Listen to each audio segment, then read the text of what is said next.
Halo bunda-bunda, hari ini kita bahas rahasia cuko kental dan enak itu apa sih? Nah, rahasia paling utama dalam pembuatan cuko yang enak itu tentu saja di gulanya. Nah, pemilihan gula yang tepat itu sangat berpengaruh terhadap rasa dan juga kekentalannya. Nah, jenis gula seperti apa sih yang harus kita pilih untuk membuat cuko? Nah, gula yang dipakai itu adalah gula aren ya bunda-bunda, bukan gula Jawa.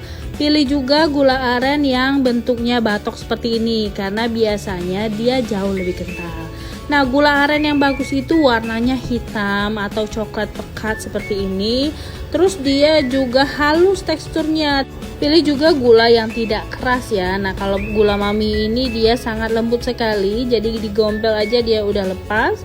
Dipotong pun dia mudah. Nah, pastikan juga untuk rasanya itu adalah manis bukan pahit ya. Karena terkadang ada juga gula yang sudah batok seperti ini tapi rasanya pahit.